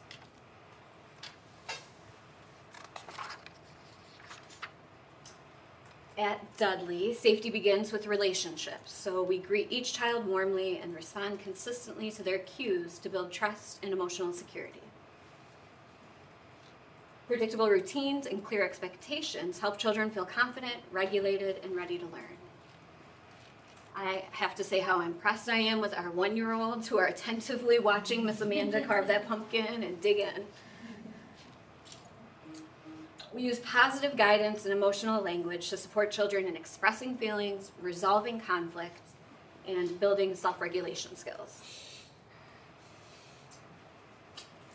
Play-based learning is honored through thoughtfully designed environments that encourage open-ended play, exploration, choice, and hands-on engagement. Teachers observe children during play and intentionally extend learning through materials, language, and interactions. For example, when a child carries a baby doll, we may support their fine motor engagement by encouraging them to dress that baby doll. He looks so cold, let's put a shirt on him. Put some pants on that baby doll. That helps build up their fine motor skills, which then leads to them being able to write better, interact with materials more appropriately, and continue to grow in those developmental areas. Daily observation and documentation are core practices and are done in great depth, as you can see. Teachers use these insights to understand each child's needs and plan creative support. So I'm showing you one of our friends here from Dudley. This is common, so families are getting pictures sent home to them, especially our youngest learners, on a daily basis, where they are shows what the teacher is seeing, and it focuses in on what our goals are. So with our little learner here, we can see he's painting his pumpkin, and he's got a palmar grasp on that paintbrush. When a teacher sees that, they know that we need to give him more opportunities to work on his tripod grasp for writing. We also know that engaging him in some puzzle will improve that coordination piece. You see in the bottom left corner that he started to explore stacking one block on top of another. So our teachers, a few photos over, are intentionally exposing him to other students who are farther along in that development, showing him bigger block models. And the teacher is on the ground next to him, talking him through that, encouraging him when he has failures or lacks of success, and keeping him going with the goals in mind for his development. We partner closely with families through daily communications, shared observations, newsletters, and consistent use of the Brightwheel app to ensure transparency and collaboration. So every family in all of our programs at Dudley, as well as our GSRP classrooms across the district, are receiving updates in the Brightwheel app. Some of them with the cute pictures, but also letting them know what their child's eating, if they're taking a nap. Our lesson plans are integrated into that for our Dudley Early Learning Center, so they're also seeing what the children are working at and where they're falling in the developmental benchmarks. As a new program, we've also prioritized building community connections through events like our homecoming parade. I'm going to brag and say that I think we had the best float in the lineup. With our first rodeo, we had some cute kids along the way. Our holiday parade that we participated in, this is us with Mr. and Mrs. Claus. We had lots of families come out to celebrate it, and some cold babies that went in that. It got wet and drizzly at one point, but they made it through. We even had a 6-week-old that was riding along on the float. If any of you were there, that's why the float was going so slow, because our driver was like, oh no, he's so new. And participating in Kids Day, other events like that in the community. So we're fostering daily relationships with families through classroom engagement as well, and invitations to learn. Wellness is promoted through healthy habits, social emotional development, and family engagement. So in October, instead of focusing on candy distributing and trick-or-treating, we instead shifted the focus to make sure our families had opportunities to be active with their kids. So our social media account focused on weekly family fitness activities like some strength training, using your baby as a weight, cardio drumming with some of our older kids. We did some stroller fitness. You had to do strolling and lunging, and some yoga with the kids. In addition to that, we hosted our first Dudley Dash at the end of the month to invite families to come out for 1 month walk, run, stroller push. I don't think all of them knew we were doing that because some of them showed up in flip-flops and with candy bags. But at the end, we filled them up with some healthy treats. Dudley stands out throughout its thoughtfully designed environment and supports, including the newly landscaped blue play area with a big golden structure for shade. If you haven't been out to Dudley recently, it's not uncommon to look out the window and see deer at the side of the parking lot or wild turkeys roaming the far ends of the playground. So our kids get a lot of opportunity, especially us city kids, get a lot of opportunity to see some wildlife when we're there. We have a one-of-a-kind birth to 3 sensory room there in the middle. This is something that the ISD has commended us on, the intentional thought of putting in a space where our learners can go to express themselves, to refocus, and to just engage in their learning with more hands-on intentional means. We also have a dedicated training space. The tables may look familiar to you. We use that space for training, for family meetings, for ISD comes for individualized education plan meetings here. Every part of Dudley has been put together with a lot of thoughtfulness. Another thing unique to Dudley is that we have ISD support on site. So it's something that most childcares don't offer. If we have a child who we are able to offer early interventions to, we identify some needs for them early on, we're able to have speech teachers come into the classroom with them all the way from birth up. So we can have OT come in if we're identifying things early. And that early intervention leads to future success. We're not just building a school, we're building a community. And the first piece of that is the staff that we put in the community. So we've been extremely intentional in handpicking the finest early childhood educators that there are. Our staff really reflects the diversity of our students. And there's someone on staff that every family member can connect to. Whether it's because they used to know them, we have a lot of people coming in who are like, oh, we used to go to middle school together. or because they know them from different work that they're doing in the community. We have a very strong staff. I'm extremely proud of them. We also are focused on education, so we might just be holding babies. That might be what it looks like, but we are focused on education, with about 1/3 of our teachers in the space having a master's degree or higher. 25% have an associate's degree or a child development associate's credential.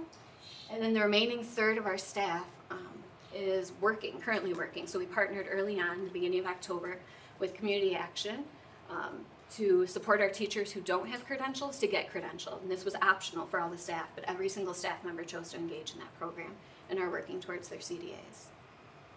And we have one spectacular student worker too.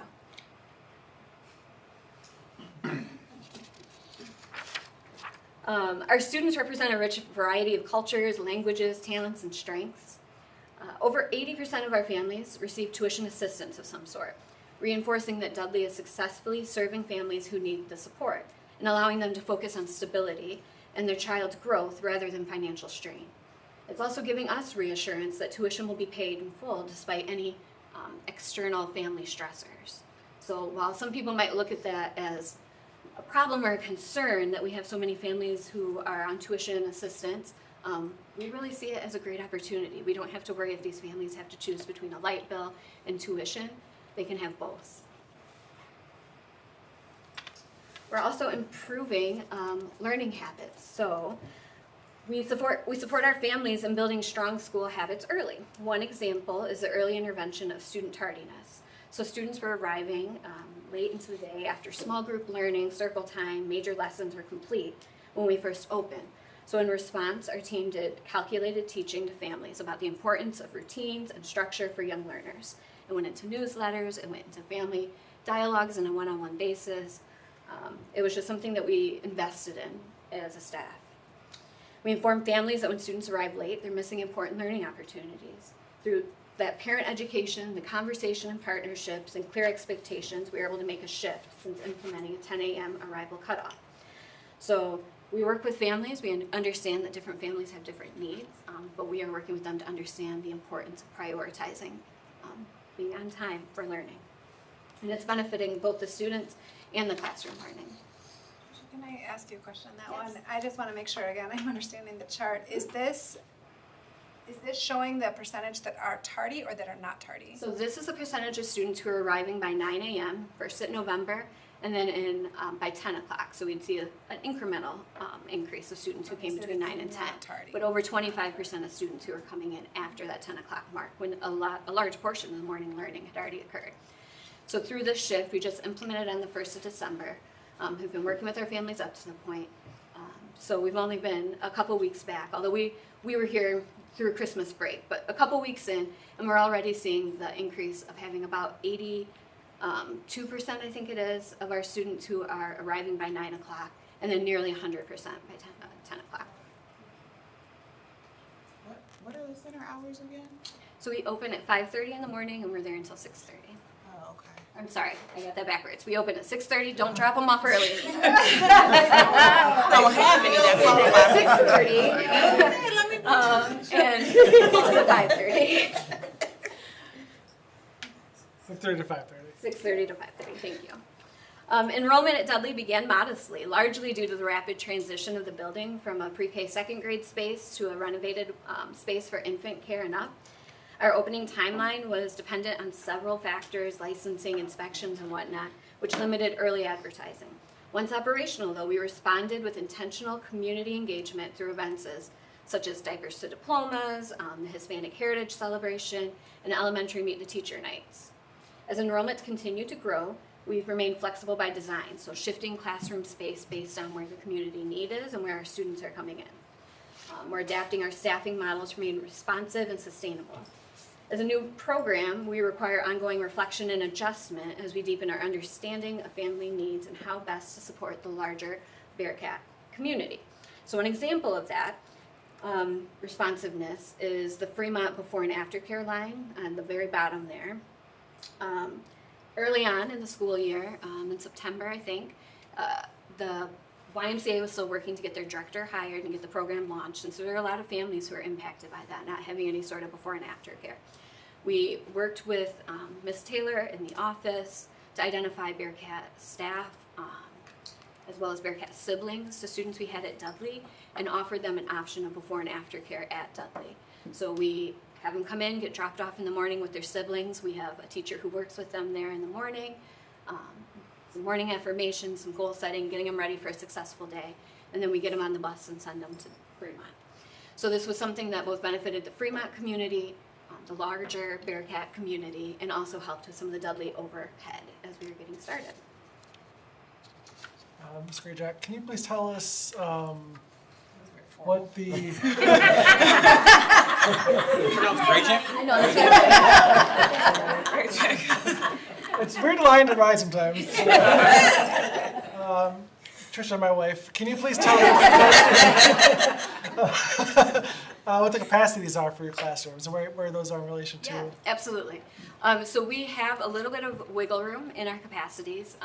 We've initially set them up as 2 infant classrooms, both of them having a capacity of 8. Licensing that gives us a little bit of flexibility where we could stretch to 12 if we see that community need. The Wadler rooms are of the same size, so 2 additional classrooms with up to 8 students is what we plan for, but we have opportunity to grow, and by the end of January we are going to have to expand one of those Wadler rooms as we exceed the limit. Our toddler room is set up, we have 1 toddler space that can have up to 12 students, and 1 3-year-old classroom which can have up to 16. So I'm going to already address, the elephant in the room. Toddlers and 3s are low, right? So that's not uncommon for a new child care that opens, because once you get your infant into a center, you often stay with them until they're ready to go to preschool, unless something really horrible happens, which we aren't hoping for any of our families. And we're seeing that already. So our infant rooms are filling up very quickly. We're moving our first real batch of infants up to the Wadler rooms next week, and moving in a new batch of infants into their space. The same with the Wadlers. So some of our responsiveness that we're seeing and addressing with this is we are currently working on a mixed age classroom to support the toddlers and 3-year-olds together, to also be sustainable to our staffing environment, and to make sure that we're using our funds appropriately so we can support the best size. And then come April, I think is what I have on my chart, we're planning on moving up a significant amount of our Wadlers. They'll age up into that next room, so we'll have to separate the classrooms again at that point. But that's another piece of how we're being responsive. Trustee Grayjack. So with the I didn't finish, I guess, my thought with my question. With the cutoff time at 5:30 or 6:30, I don't know. Is there a need for the community or a request by the community to have hours? Because that seems like that falls with a traditional first shift 9 to 5. Yes. So I agree with you. Before we went into developing our hours for the program, we did community surveys to see where the need was.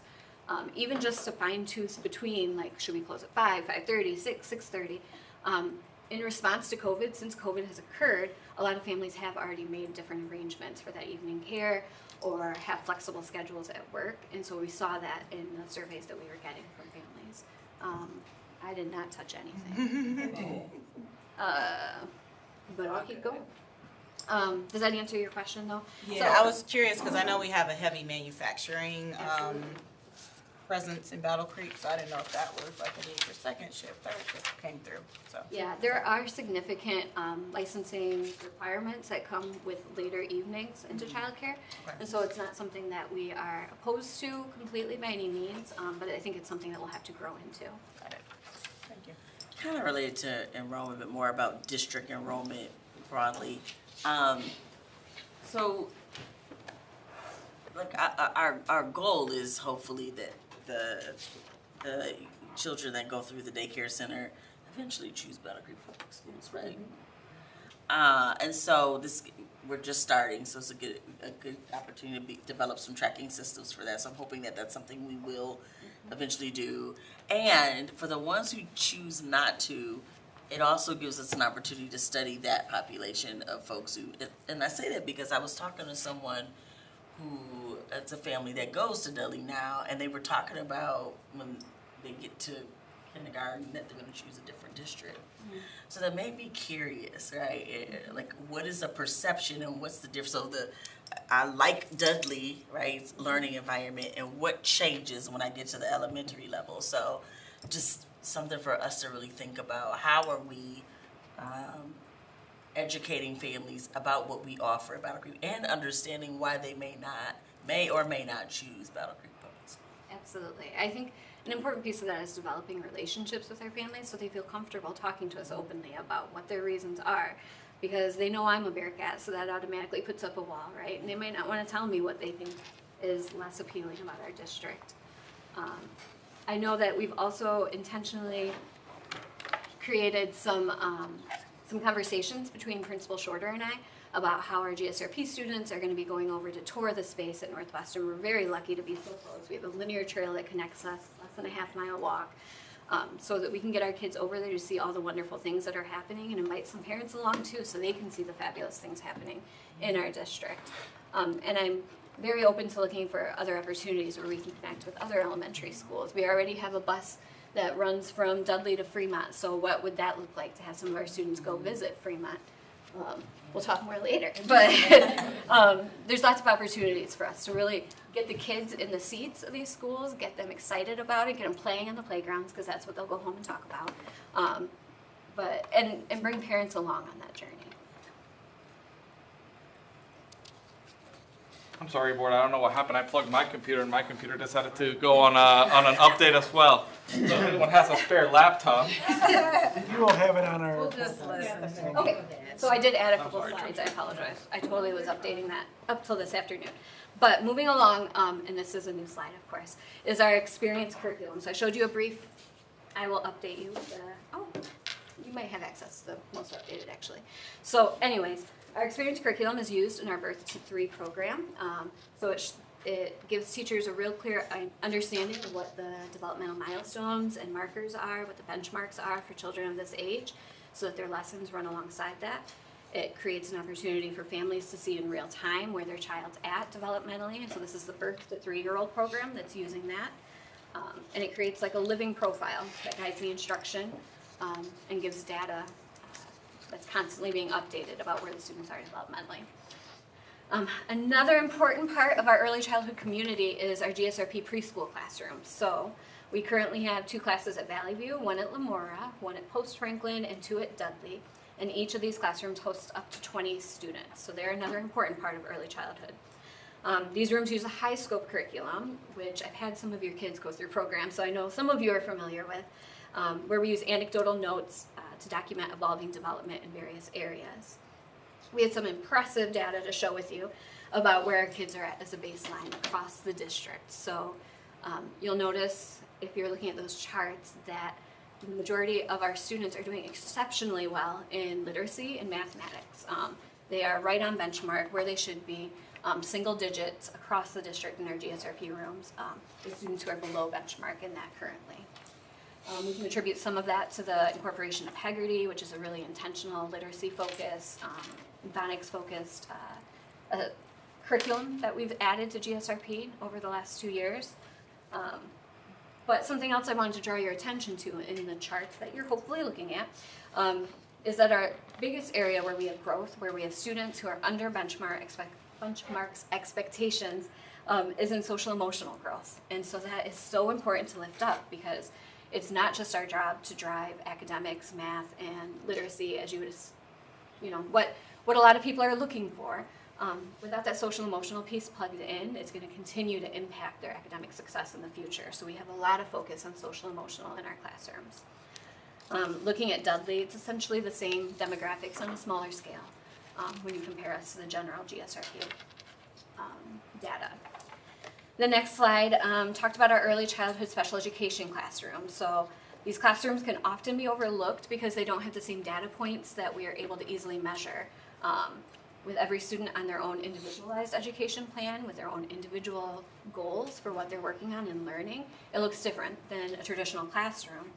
But I just wanted to lift them up because they have done amazing work. So the students are focusing on transitions, they are focusing on building community within their classroom has been a real goal of theirs.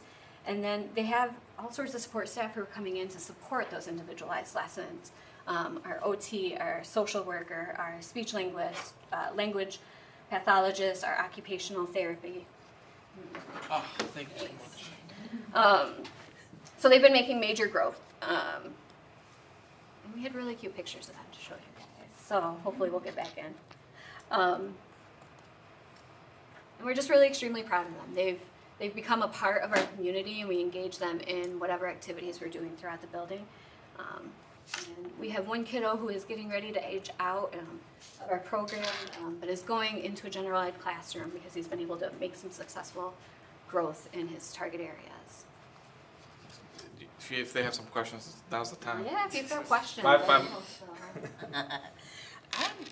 I don't know that I probably should know this, but what is our funding model for this? So people pay, and where does it go, and is it cost neutral? So does it go into our general fund balance, or how does that work? So it is, I'll let actually Tricia talk to it. Sure. Yep, so we, the finances are gathered, they're held within the financial office, but it is a separate budget line item.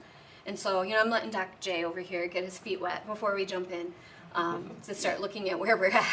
I'm assuming your feet are pretty wet at this point. Might be drowning, but I've got my life jacket on. Yeah, it is a for-profit, separate entity, just like OEC. So now we run 3 businesses, basically. Outdoor Education Center, Serial City Science, and Dudley Early Learning Center. So it is cost neutral then. So I guess part of my question was, We don't know does it pay yet. for itself? We don't know And if yet. it doesn't, how does that? Yeah. So we don't know yet because the year is underway, but we are designing it to be cost neutral and not an impact to the general fund budget. If it is, however, then yes, we will be, I would say, supplementing it with general funds, but we don't have to because we're supplementing it with WKKF startup funds right now. That's helpful. I was going to ask something similar because I know that DHS rates, tend to be very low. So I wasn't sure if those actually are enough. Exactly. So that's often a misconception. Depending on the age group that you work with, the rates change. So when it all shakes out, our reimbursement for DHS for our infants and waddlers actually ends up being higher than what our normal tuition rate is for that age group, because there are a lot of additional needs for that age and lower ratios required. When we get to the other ones, it breaks out pretty even to what we charge. Tricia, can you also speak to how many of your enrollees are employees that are participating in TriShare? So currently we have, yeah, absolutely. So TriShare is a really well-kept secret that shouldn't be, and that we need to work to get the word out about in our community. So TriShare is an investment that organizations can make for their employees, where they put in for a third of the cost of childcare. Their employees pay a third of it, and the state reimburses for the last third. Currently, our TriShare involvement is actually quite low. So we have a lot of DHS assistance, but very low in TriShare. So we've got some BCPS employees who are taking advantage of that wonderful opportunity. But part of the advocacy work that we're doing as part of the early childhood realm in Battle Creek is to get the word out, because a lot of employees, places of employment think that their employees don't need it, and the data continues to show us that they do. So Dr. Carter sat on a early childhood team really pushing the importance of that program, and has put her money where her mouth is on it by supporting BCPS staff with that opportunity. There's our ECSE kiddos. Okay. I'm sorry, Mitch, did you see him? I was saying, oh. Yeah, okay. They don't back talk them. So at Dudley, we have and continue to develop a program where every student's curiosity is met with responsive teaching, meaningful experiences, and high-quality interactions. We build confidence through trusted relationships and clear expectations by hosting a balance of safety and bravery required to begin imagining what their dreams might be. And because compassion is a part of every day, woven into the moment-to-moment experiences, children grow into learners who deeply care and act thoughtfully. So this is a quote some of you might be familiar with. Rita Pearson is an author and a passionate advocate for children. She emphasizes the power of connection and relationships in education. So she reminds us that every child deserves a champion. And at Dudley, that means that every child has someone who believes in them, and every family has someone who stands beside them, supporting and empowering them as they learn to be an advocate for their child. I'm gonna pop back to one other slide first, because I talked about our wonderful staff, but the one thing I didn't talk about was that blue and gold pie in the corner, which shows that 75% of our staff are Bearcat alumni at Dudley, and I'm extremely proud of that as a Bearcat alumni myself. We have people who are bleeding blue and gold, and I think that they bring with them an extra level of commitment and pride and passion for the work that we're doing. So from that, every child deserves a champion, an adult who will never give up on them. Surprise! Okay, I don't know if the other principals usually bring you homework, but I did. So I can't give homework to a baby, so you gotta let me do it somewhere. Carter get one? No. Okay,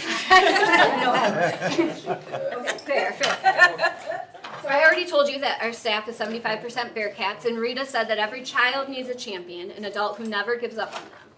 That doesn't stop for us when our kids go to kindergarten, and it doesn't stop for you when you hand us a diploma. So for us to be successful, for Dudley to live into the beautiful vision and mission that it holds, we need each of you to be our champions. There's nothing super exciting. The gifts come next week. This is homework, Charlie. So we need each of you, board members, to be our champions.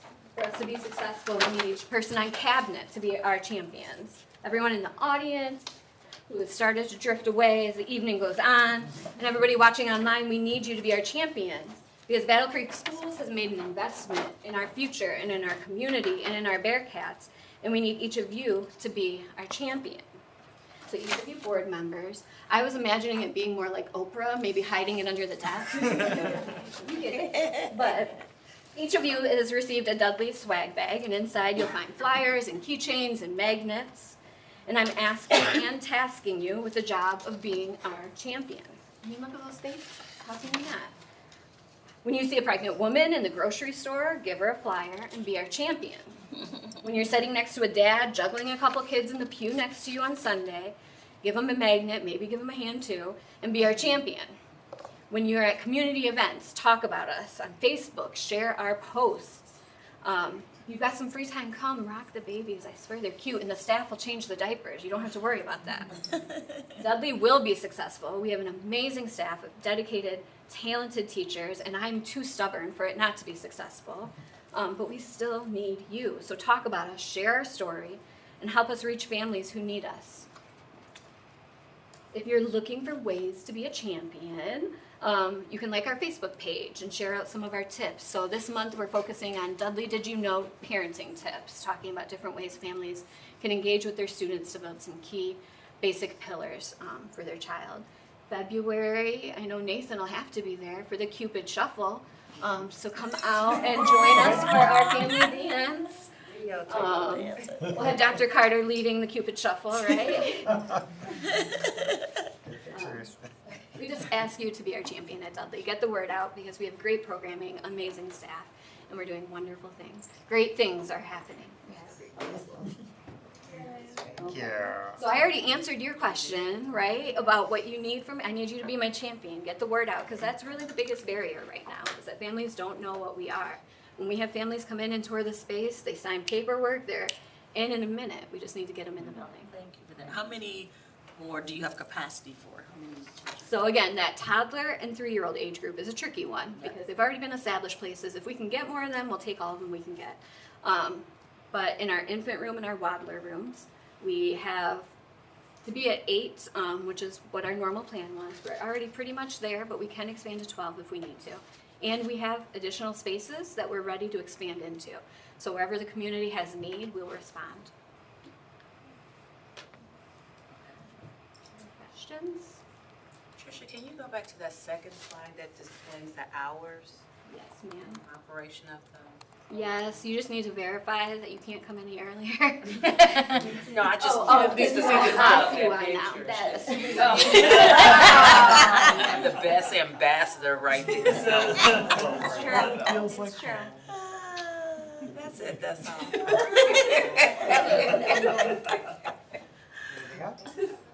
I don't have anything for Tricia, but I do have if it's okay, I thought of a question for Springfield. I forgot to ask it.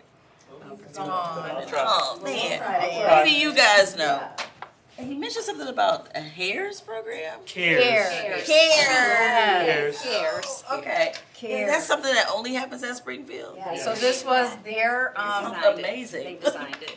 they designed it, so it was their innovation iterative test is what we call it, around an innovative solution to out-of-school suspension. So in the in previous world, we'd call it in-school suspension, but what they decided was that that was an old way of thinking, and that instead of doing in-school suspension, they wanted to do more like push-in support room.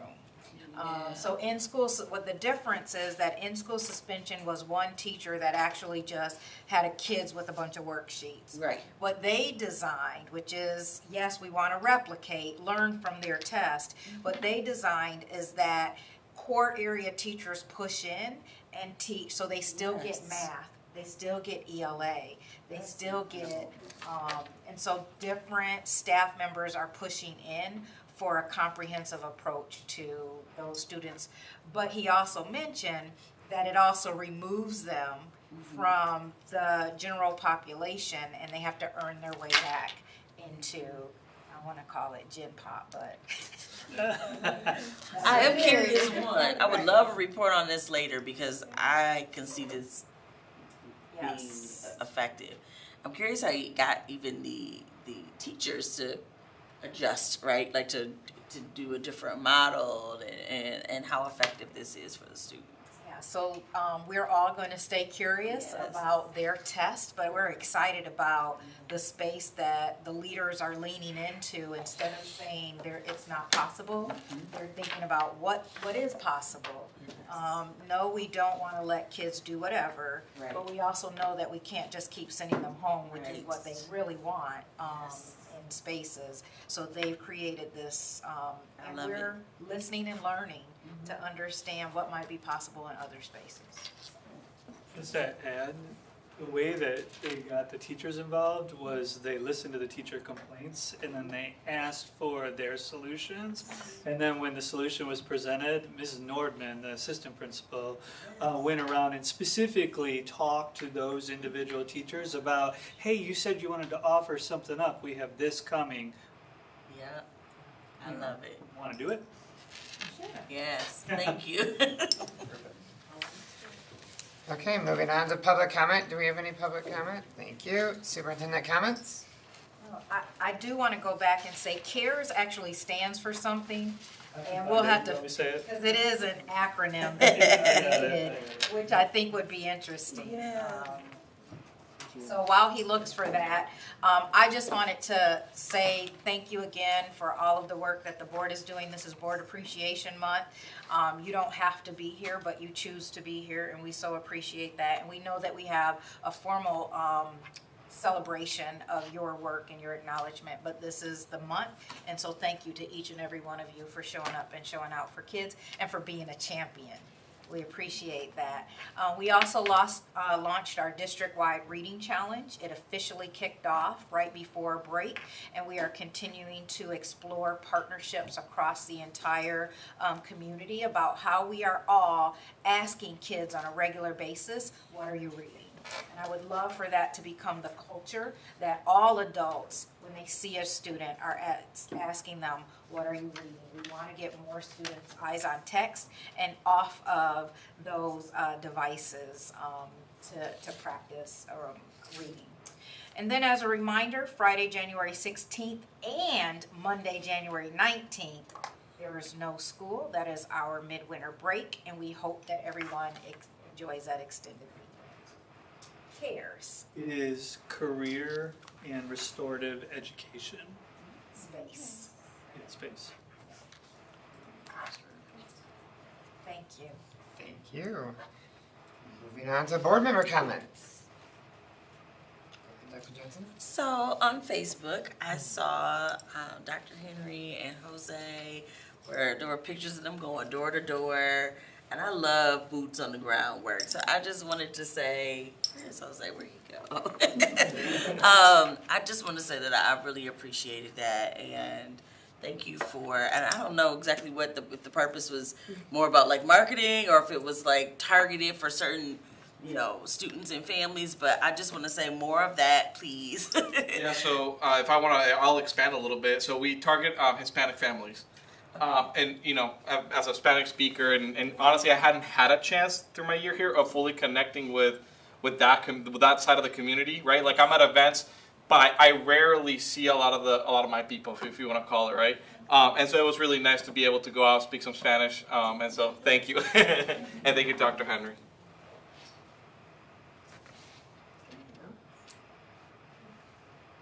The other thing I wanted to say was more for the community, that Wednesday, February 11th, we are having another joint board meeting between Lakeview, Harper Creek, Penfield, and ourselves. It's going to be at Penfield. Ford Philanthropic is going to be presenting about the Ford Fab Lab, which each district has, and every high school principal from every district out of the 4 is going to be presenting as well. So that's Wednesday, February 11th. The community is welcome to join. It's an open meeting. We would love to have you there and support our 4 districts collaborating together. And the last thing I'll say, well actually the second to last thing I'll say is I loved the picture on the slide for Fremont that Jose famously pointed out. That was a great picture. And great things are happening in Battle Creek Public Schools. Meeting adjourned.